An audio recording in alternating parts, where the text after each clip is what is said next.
Hey guys, welcome to my YouTube channel. मेरा नाम है कपिल कुकरेजा। सो आज हम स्टार्ट करेंगे MCQ and one marker series of not for profit organisations part 2। We have already uploaded part 1। So सबसे पहले जाके आप पार्ट 1 देख लो और उसके बाद आप पार्ट 2 को कंटिन्यू करना। We have already discussed 5 questions in part 1 and today we will be starting with the 6th question. So let's start. ठीक है, तो फर्स्ट क्वेश्चन हमारा जो आता है सेकंड पार्ट का, life membership fees received by NPO is accounted as. तो life membership fees आप लोगों को याद रखना है, लाइफ मेंबरशिप फीस हमें रिसीव होती है ओनली वंस बाय एनपीओ।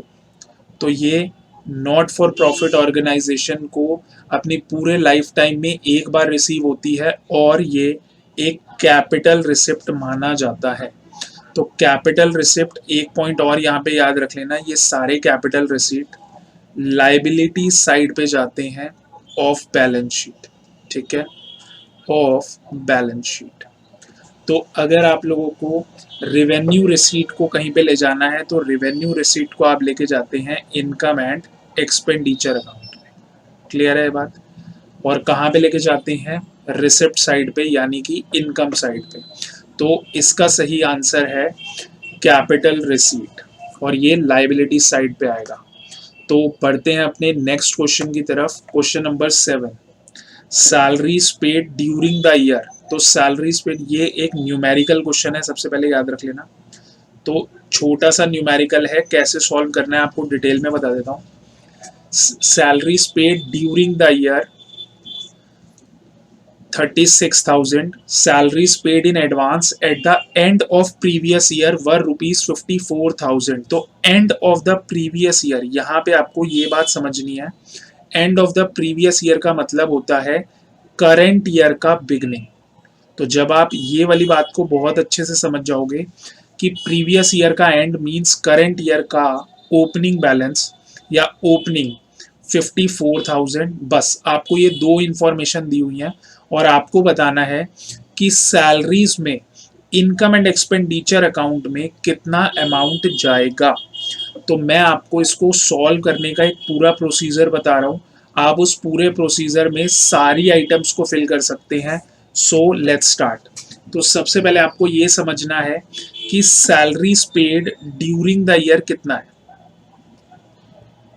तो salaries paid during the year है आपका 36,000। ठीक है, उसके बाद हमें आउटस्टैंडिंग एट द एंड नहीं दिया हुआ, हमें एडवांस एट द एंड नहीं दिया हुआ, हमें दिया हुआ है एडवांस इन द बिगनिंग, यानी कि एंड का एंड ऑफ प्रीवियस ईयर। तो एंड ऑफ प्रीवियस ईयर का मतलब होता है एडवांस इन द बिगनिंग। तो हमें क्वेश्चन में ये गिवन है बेटे 54,000 का, और हमें ये तीनों फिगर्स नहीं गिवन है। क्लियर है बात? तो जब आप इसको ऐड करोगे, ऐड या लेस आप लोगों के सामने है, तो जब आप इसको एडवांस इन द बिगनिंग को ऐड कर दोगे तो आपका अमाउंट निकल आएगा, amount to be debited to income and expenditure account. तो ये आपका आ जाएगा 90,000। क्लियर है बात? तो 90,000 आपका आंसर आ जाएगा। तो your correct answer will be C, 90,000। तो आप इसको वीडियो पॉज करके एक बार नोट भी कर लेना और सारे एमसीक्यूज का, चाहे पार्ट 1 हो, पार्ट 2 या कमिंग पार्ट्स हो, आप एक बार वीडियो को पॉज कर लिया करो, पहले खुद आंसर ट्राई करा करो और कमेंट सेक्शन में मुझे ज़रूर बताना कि आप लोगों के कितने आंसर सही हो रहे हैं। ठीक है, क्योंकि बेटे this video series is not for me, it is for you. ठीक है, तो आप पहले वीडियो को पॉज करा करो, अटेम्प्ट करा करो और एक नोटबुक पेन लेके बैठा करो अपने सामने। ठीक है, तभी इसका फ़ायदा है, अदरवाइज इसका कोई फ़ायदा नहीं है। तो आगे बढ़ते हैं। Point number 8, title of the account which shows surplus या डेफिसिट ऑफ एनपीओ। तो ये आपसे पूछ रहा है कि आप उस अकाउंट का टाइटल बताओ जो कि सरप्लस या डेफिसिट देता है। तो आप लोगों को याद रखना है इनकम एंड एक्सपेंडिचर अकाउंट देता है सरप्लस या डेफिसिट। तो अगर मैं आप लोगों के सामने एक इनकम एंड एक्सपेंडिचर अकाउंट यहाँ पे बना दूं, तो सबसे पहले याद रखना ये एक नॉमिनल अकाउंट होता है।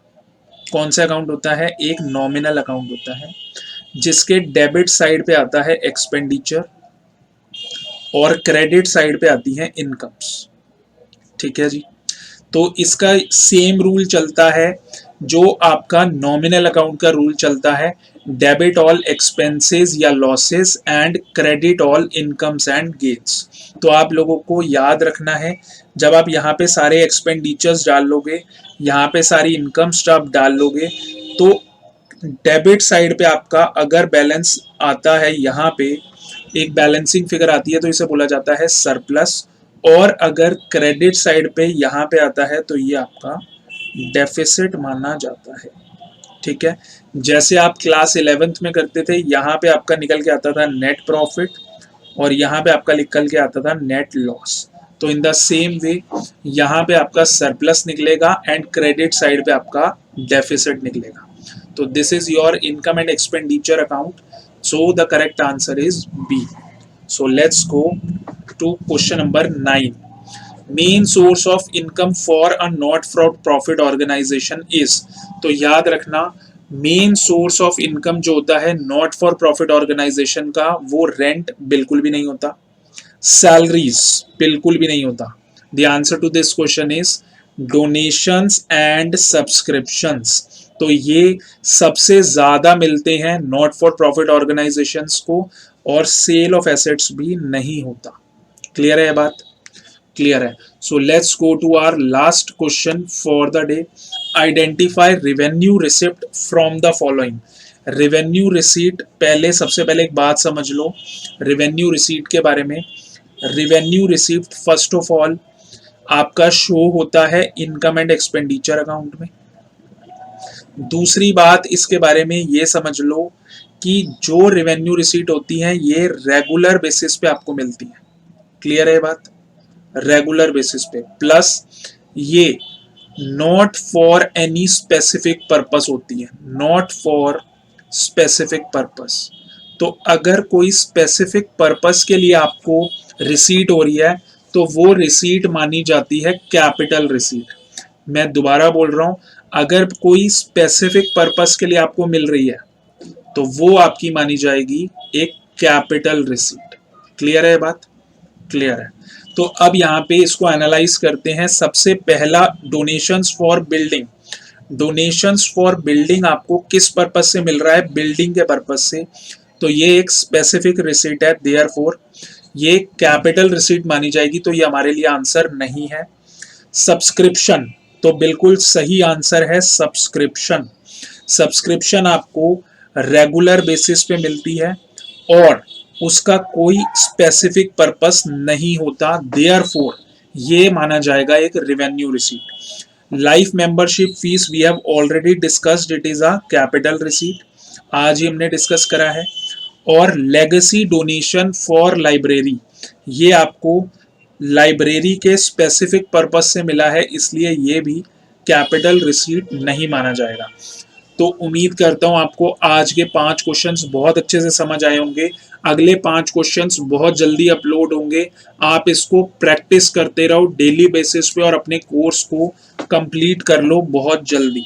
ठीक है। Thank you for listening and as always God bless you all.